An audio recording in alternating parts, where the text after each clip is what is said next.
I should have rented that Audi. Where? Yeah. It's got to go back to Queensland sometime. Total change of plan. Another adventure.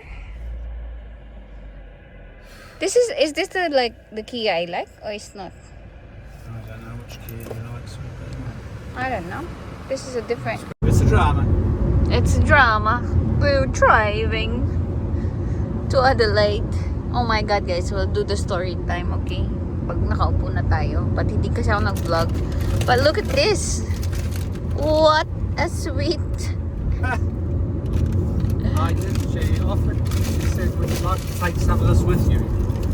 I said, "Well, you know, I don't know. We could be anywhere till midnight." She said, "Yeah, you could be." She knows. Yeah.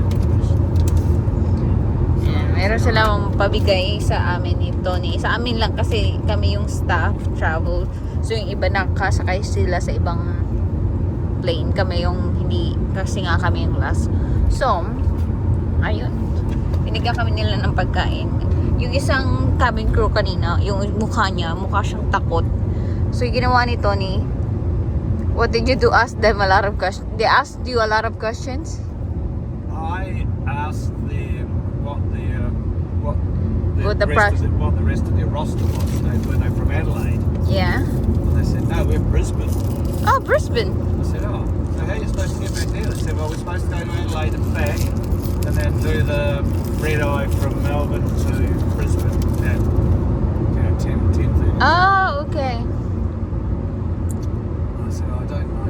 Yeah, I don't know your chances. And then she said, you're just going to Adelaide. I said, well, we are, but we're standby passengers.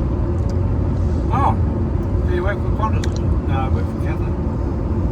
Oh, right. Yeah. So what did you do? I said, I was a pilot. Oh, well, what do you think's going on? No, she said, what do you think of what's going on? Of what's going on? I said, well, actually, I can say a few things. I don't know the problem with the aeroplane. I've never been told, but you can't have people sitting in an aeroplane at 40 degrees for too long. Yeah, it was so hot. That's what the girls said. It's ridiculous. And people came close to passing out. I was close to passing I said, out. my wife is. I said, of course, it's the worst day of the month to have a problem. And the girl said, oh, really? I just started too. Oh, shit. Oh, my God. The The blonde one. And I said, oh, well, yeah, okay. Yeah, it's not a good day for either. She said, no, it's crap. Tell her we're the same cycle. Same cycle. Then it got down to, what do you think's going to what do you think's going to happen? What would happen? I said, well, I don't know, but clearly this aeroplane's not going to take off today. So whatever happens, it won't involve this aeroplane. Oh, so we're not going to Adelaide. I said, well, I don't know if they've got a spare or not, but I would doubt it. Oh, shivers. God, I want to get home to my family. Yeah, I'll late tomorrow. Yeah. So I think they appreciated having something to talk to. I think they were like, She was what's actually. going on? Yeah, she was the blonde girl. She was a bit terrified because I went to the toilet and like her face was like her facial reaction at the back is a bit terrified. Yes. When they start their briefing, a very unlikely event, there's an emergency. Yeah, they started to do the briefing. It makes me even scared with the second turnaround. If that thing had got off the ground, we would have had one. We probably would have had an engine shut down and fly. Shocks.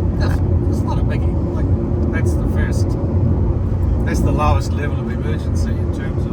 Oh, is it? Of everything? Well, no, it's critical. But every pilot of a twin-engine aeroplane will do a dozen a year at least in the simulator. Kaloka.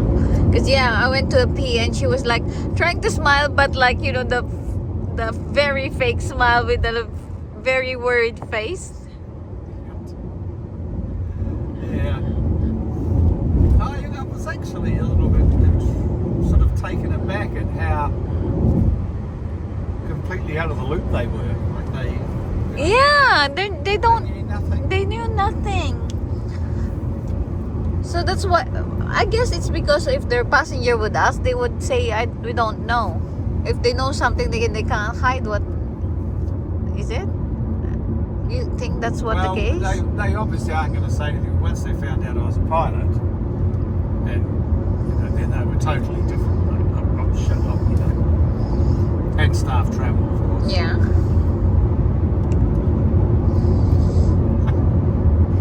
Anyway, it's another bit of an adventure. It's okay. It's one in the book. I had one experience that we did miss the landing and went climb back again, Oh, yeah. Go around. go around and do it again. This one is the first time I was like, there's a technical issue, and it twice turned back to freaking tarmac. Yeah, we've got two now. The same one twice. Yeah. Yeah, that's a cop.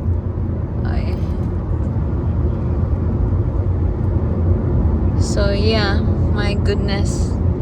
But I really, the second one that they turned back, I was like, no way I'm going to go back on this third if they're gonna do another third one. My God, I really want to get off of that plane. I was pretty certain when he went said, oh, we'll just push back in and we'll get it fixed in 10 minutes and turn around. No, you're just gonna do a reset. And these things aren't built like, when they say there's something wrong, there's something wrong. So I was pretty certain it would happen again, like I said it did. It's just so funny. The guy behind our seats, so the girl and the boy and a young teenage, he was asleep and he has his headset on. Oh, yeah. So I think he was like open his eyes and everyone's like moving around, and he removed his headset and he said like, oh, we're here. And everyone laughed at him. And one of the girl that's sitting next to him is like, no, we're still in Melbourne. We've been here in the plane for like an hour or something, and it did twice, tried twice, and he said, no, you're kidding.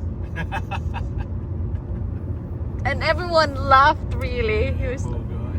and he said Wasn't like, those two young guys yes, that they would travel, the girls were looking after them. in the middle, in the middle, yeah. Yeah, okay. No, not the tiny one. He's a teens. Oh, right. Oh, He's already a grown up. oh, right. The guy that's sitting behind you, I think he's hearing what you're saying. He's a bit terrified as well.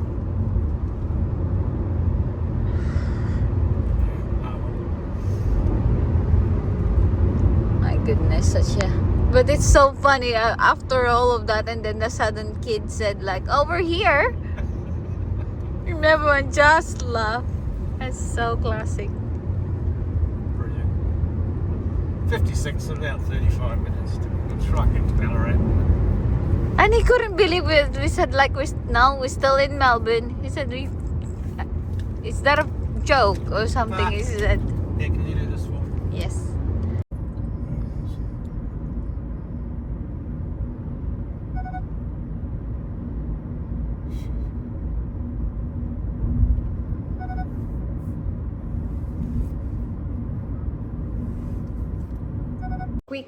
Quick story time tayo guys dun sa nangyari sa flight namin ng isang araw. Hindi ako nakapag-vlog kasi hindi ako guys nakapag-vlog kasi napagod kasi nga 'di ba, haba ng biyahe namin. Anyway, start tayo. So everything was smooth. Okay lahat. Pagdating ng Melbourne, sobrang mabilis, walang problema. Tapos meron pa kaming konting time to relax kasi yung flight namin is 2:55. And take note guys, ito yung araw na sobrang init sa Melbourne and dito sa South Australia. Ngayon guys, medyo cool na yung weather. But meron silang 3 days of heat wave. So mainit talaga nun. I think nasa 45 degrees nung time na nagta-travel kami. And like yung flight namin is 2:55. So kasagsagan ng init talaga. Anyway, so okay okay lahat, and meron kaming time ni Tony to change our seats kasi binigyan na kami ng seats right away. Kasi nga staff travel kami, so lagi kaming na binibigyan ng seats pag madami namang available na seats. So binigyan na kami, pero magkaiba kami ng seat number. So nagpumila muna kami and nagpa-change ng seat number, and wala naman naging problema. Okay lahat. Walang naging, very smooth lang kasi nga nasa Australia na tayo, and smooth lang yung mga queues and everything. So smooth lang pagdating sa boarding na kami. Nakapag-boarding na lahat, and nasa exit row kami, guys, kaya malaki yung space ng leg space namin. And meron akong katabi na nasa window seat siya, nasa gitna ako, and si Tony sa aisle. Tapos yung sa likod niya is bata, teenager siya, guys, naka-headset, and parang natulog siya right away. Tapos yung sa likod ko is babae, teenage din siya, and tapos sa likod ni Tony is teenage na lalaki din. So kami lang yung nasa row na exit. Yung Tony nakatulog na siya, guys, kasi parang dahil sa sobrang dami ng hindi naman madami, pero punuan din naman. Hindi naman siya pagod kasi nakatulog siya sa plane. I think meron siyang 5 hours na sleep sa buong flight. Tapos ako parang 3 hours. Pero syempre, antok ka pa rin kasi nasa biyahe ka buong gabi. So, nakatulog siya habang nagbo-boarding pa yung mga tao, and hindi ko din alam, guys, bakit siya nakatulog, ang busy. Nakatulog siya, and nung umatras na yung plane, sabi ni Tony, yes, alis na tayo. Pero sabi niya, gising muna ako kasi matulog ako after takeoff. Kasi nga, nasa exit, kami seat. So, kailangan niyang maging aware, gising, active. Kasi pag nasa exit door ka, kailangan mong maging aware. So, medyo mahaba ata, guys, yung pila sa runway kasi medyo maraming flight. So parang nasa 15 minutes kaming umaandar naman, pero papunta sa nakapila yung mga plane, ganyan. Ayan. Tapos pag nagba-back up na yung plane, guys, ito yung lagi kong ginagawa. Lagi talaga ako nagbe-message sa family na paalis na yung plane. As much as possible, sinisend ko ako ng photo ng upuan ko, ng flight number ko, as much as possible, or at least photo lang na nakasakay na ako ng plane and ready na ako, just for emergency purposes lang. Alam nila kung nasaan ako, kung may mangyari, yung mga ganun ba. So lagi talaga ako niyan nag-message sa family. So, nung malapit na kami kami na, kasi ganyan siya straight, tapos pag ganun na, sabi ni Tony, wait. Siyempre, guys, kasi yung asawa ko piloto, so alam niya yung mga nangyayari sa paligid na hindi natin alam, na mga normal na mga passenger. Sabi ni Tony, it's odd. Sabi niya ganun. Tapos, biglang nagsalita habang sinasabi niya, nito na, it's odd, he's turning off the engine. So, hindi mo dapat turn off ang engine, guys, lalo na pag mag-take off ka na, malapit ka na mag-take off. Sabi nito na, wait lang. That's weird. Ganun siya. Tapos nagsalita yung piloto. Sabi ng piloto, guys, this is your captain speaking. Unfortunately, we're having some issues, so we had to go back to the terminal to check what's happening. So bumalik. Usually, guys, yung mga ganyan, nangyayari naman siya talaga.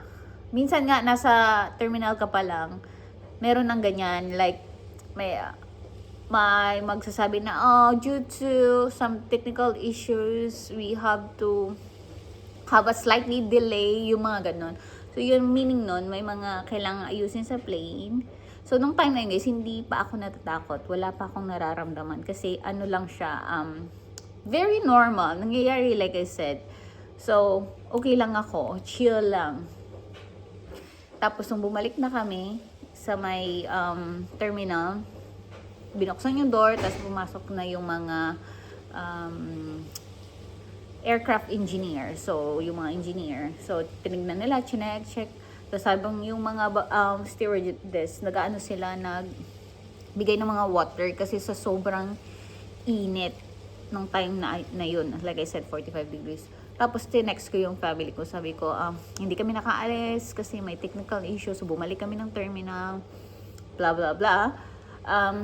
Kita ko yung mga messages ko dito sa mga kapatid ko. And yung mga kapatid ko, syempre, papanik na sila. Sabi, okay ka lang ba? Okay lang ba kayo? Scary naman. Ganun. Sabi ko, no, this is normal. Okay lang yan. So, wala pang 5 minutes, nagsalita ulit yung kang piloto. Sabi niya, this is your captain speaking. Good news, they found the problem. It's electrical problem. They can fix it right away. Will be done like 10 to 15 minutes. Do the paperwork and we're, ready to go. So, all good. Tapos, yun nga, tama naman sila. Ang bilis nangyari. Naayos, cleanos yung door, and nag-back yung asawa ko nag-aano ng car niya, guys.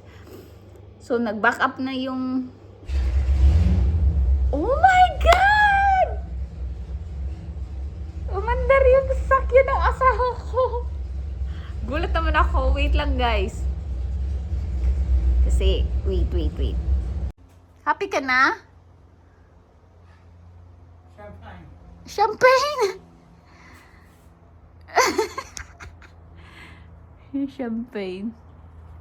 Diyan siya, guys. Tapos, before nun, guys, yung paatras na kami, sabi ni Tony, I have a doubt. Sabi ni Tony, parang hindi, imposible. Sabi niya ganun. Imposible mangyaring,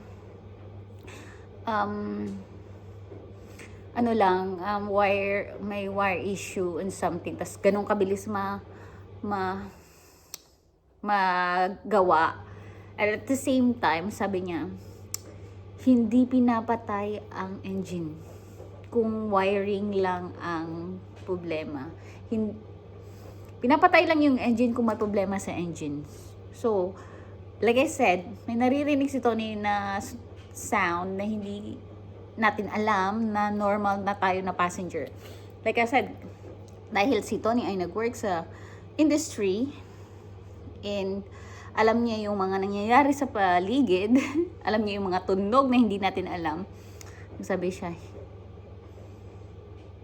weird daw talaga, weird. So, umatras na kami, tinext ko yung family ko ulit, sabi ko, try na ulit, paalis na ulit kami. And atras na ulit yung plane. Tapos si Tony, hindi siya mapakali. Nagda-doubt talaga siya, guys. So, paatras na kami. And, yun na yung time na medyo kinabahan ako. Kasi, alam ng asawa ko yung nangyayari, no? So, sabi niya, hesitate siya nung mga naririnig niya sa paligid. Like I said, nung umatras na yung plane, sabi niya, may sinabi siya na yung ito dapat naka-on na right away. Hindi ko nakalimutan ko yung tawag, guys. Sabi niya, pero hindi niya narinig. Hindi niya yung naririnig. So, sabi nito niya, hindi talaga. Hindi talaga. Tapos, nung like I said, umaandar na kami. Tapos biglang nagsabi ulit si Tony, hindi to aalis. Kasi pinatay niya ulit yung kabilang engine. Yung sa engine, especially sa side namin, guys. So, dalawa, diba, yung engine. Pinatay niya yung sa side namin. Sabi nito, kung ako, guys, hindi ko talaga alam yan. So, naririnig din kami ng bata sa likod namin. Yung nasa likod ni Tony. And yung mukha niya, guys, worried na yung mukha niya. And yung ako, guys, worried na din yung mukha ko. Kasi, like I said, alam ni Tony yung nangyayari. Sabi nito na hindi tayo aalis nito kasi pinatay niya na naman yung engine. Obviously, may problema sa engine.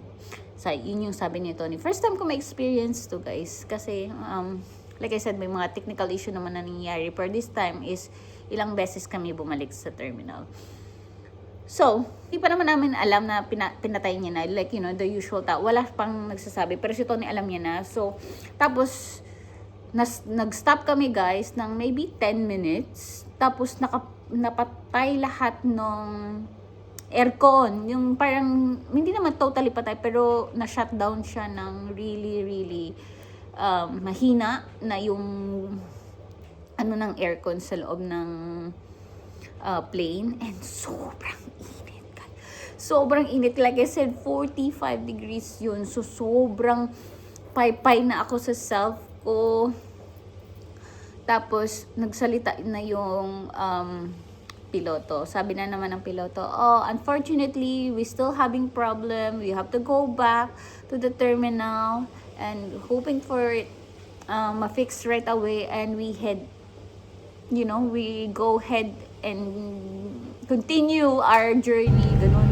My God, sabi ko, babe, hindi, ayoko nang sumakay sa aeroplanong to. So, doon na yung time na mataas na talaga yung anxiety ko, as in, yun na yung time na sobrang kabado na ako kasi ayoko na sa plane na yun, gusto ko nang bumaba. And like I said, sobrang init guys kasi mahina na yung ano ng aircon. So like ganun na ako, pinapaypayan na ako ni Tony. Tapos like I said, yung kaba ko sobrang to the highest level na yung anxiety ko guys. So binibigyan na ako ni Tony ng tubig. Tapos sabi niya, hinga, like huminga ka, ganun. Like, kasi nga, pag nag-anxiety ka na guys, ang hirap mo ang huminga. So, parang hinahabol mo na yung hininga mo. And, pinapakalma na ako ni Tony. Sabi ni Tony, hindi to aalis, huwag ka mag-alala, hindi to alis yung plane na to. Kasi may problema yung plane na to. So, sabi niya, gumagano niya ako, pinapakalma niya na ako.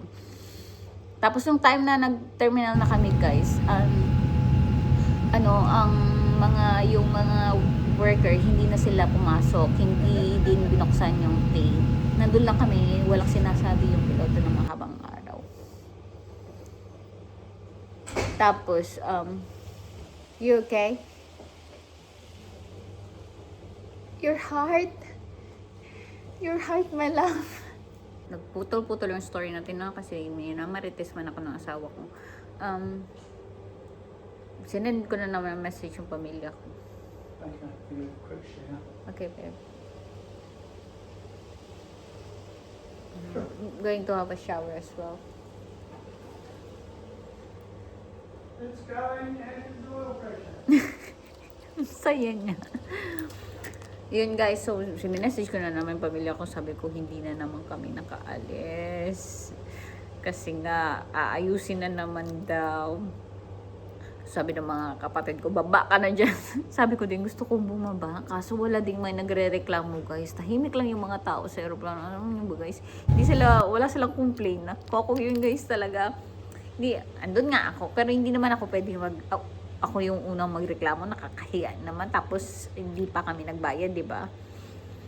So, tahimik lang yung mga pasahero. So, hindi naman ako gusto ko naman nang sabihin na gusto ko nang bumaba. Pero paano ako magsasabi? Wala naman, like I said, walang may nagre-reklamo o walang may gumagalaw or walang din may nagtatanong. Tahimik lang talaga sila. So, kinakabahan ako. Sobrang yung kaba ko, guys. As in, first time ko na natakot talaga ako ng bonggang-bongga. And like I said, napakalma ako ng asawa ko. Tapos sabi ni Tony kasi, and then sabi ni Tony, hindi to talaga aalis yung aeroplano. Kasi alam niya na talaga kung na may problema. Siyempre, wala siya dun sa harap. Hindi niya alam kung ano yung mga nagbibip dun, guys. Kasi kung nasa harap siya, alam niya yung problema. Pero alam niya lang ng problema is yung engine. Kasi yun yung naririnig niya. Nagsalita na yung piloto na sabi niya, this is your captain speaking. Unfortunately, hindi aalis yung eroplano na to kasi sira. So, papalabasin na lang kayo ulit balik sa terminal. Tapos, ilalagay na lang kayo sa ibang flight. Ganon ang nangyari. Alam namin dalawa ni Tony na hindi na aalis yung aeroplano. Alam naman na ni Tony na hindi aalis yung aeroplano. So, nag-CR siya, guys. Nandun siya sa likod. Tapos, nung tumingin ako sa kanya, namarites niya na yung mga stewardess kasi natatakot yung mga nagtakot daw sila, guys. And si Tony, like sa trabaho niya kasi, guys, minimake sure niya na nilook after niya yung mga staff niya. Pero kasi, ano yun, yung si Tony, wala kasi silang domestic flight. So, yung flight niya is all international and mostly mahaba. So, talagang ginagather niya, kinikilala niya yung mga staff niya, yung mga crew niya, minimemorize niya yung pangalan, yung mga ganun. So, ito kasi guys, so, domestic lang. So, magkakilala lang kayo siguro within 30 minutes o 40 minutes, yung depende lang sa flight, ganun lang ba. So hindi sila yung laging like group. Si Tony ganun kasi sa trabaho nila, isa team talaga sila kasi like I said, mahaba yung mga flight, yung mga ibang, mostly yung flight ni Tony is America, so like 16 hours, 15 hours. Yung pinaka short flight niya is Bangkok, which is 2 hours. Yeah, or Manila. May Manila din pala si Tony. Pero, bibihira. Yeah, so, yun. So, yun yung nangyari, guys. Tapos, hinintay na lang namin lumabas yung mga pasahero bag. Kami yung last na lumabas. Yung bata sa likod, guys, na isa yung naka-headset lang, sabi ko nakatulog. Oh my God, guys, pag baba niya ng headset niya, sabi niya, oh, andito na tayo. Tumawa yung lahat, guys, kasi sa lahat ng nangyayari, like ako yung mahihimatay na talaga ako, guys, sa takot ko. Yung bata sa likod ko, wala siyang idea, guys, kung anong nangyayari. Akala niya nasa Adelaide na kami. Sabi niya, nasa Adelaide na pala tayo. Sabi ng babae na nasa gitna, hindi tayo nakaalis ng Melbourne. Sabi niya, hindi nga. Sabi, tapos natawa talaga yung mga pasahero nakarinig. And, yun, sabi nga namin, yung, dito pa rin tayo, ilang beses tayo nag-attempt, pero hindi tayo nakaalis. Which is, sobrang thankful din tayo, guys, kasi wala pa tayo sa himpapawid, no? Nasa lupa lang tayo. And, so, yun nga, nagchika na si Tony dun sa mga, pinapakalma niyo yung ibang mga stewardess kasi nga natakot na, sabi nila, oh, no, gusto ko pa umuwi sa pamilya ko, yung mga ganun ba. So, hindi lang pala din ako yung takot. Kahit sila hindi takot. Na-surprise lang din si Tony na wala silang masyadong idea pala kung anong nangyayari. So, yeah. Kasi nga, nandun din sila sa likod, yung piloto naman nasa harap. Tapos nung palabas na kami yung pinakalas na lumabas ng aeroplano. Like I said, nandun si Tony kasi nung nag-announce na palabasin na yung mga tao. Nandun siya sa may pinakalikod, nag-CR siya. And yun, hinanayaan na lang namin lumabas yung mga tao kasi alam namin na hindi kami makakasakay kasi nga staff travel kami. So, either ma-stuck kami sa Perth or mag-wait sa airport ng matagal. So, yeah. And, nung nakalabas na kami, nandun yung mga dalawang piloto sa harap. And, pinakilala nito yung sarili niya. And, sabi niya, anong nangyari? And, sabi ng piloto, overheated yung engine. Kasi nga, sa sobrang init, overheat. And ilang plane din yata yung parang may isang plane din na nangyari, nag-overheat din yung engine nila. So, yun nga, mas lalong dumami yung tao sa airport nung time na yun. And yun yung sinabi sa amin na baka bukas pa kami makasakay. Kaya yun nga, nag-hire na lang kami ng car. So, nag-drive na lang kami. And ito yun na yung ito na yung i-insert ko na yung vlog namin habang nag-drive kami kasi hindi na ako nakapag-vlog during chaos kasi nga sa sobrang nervous ko na sa sobrang takot ko na. And yeah, so yun, at least nakauwi tayo ng safe. But first time ko na experience na ganon, yung ganon, 2 beses nag-attempt na matry ma-fix yung plane.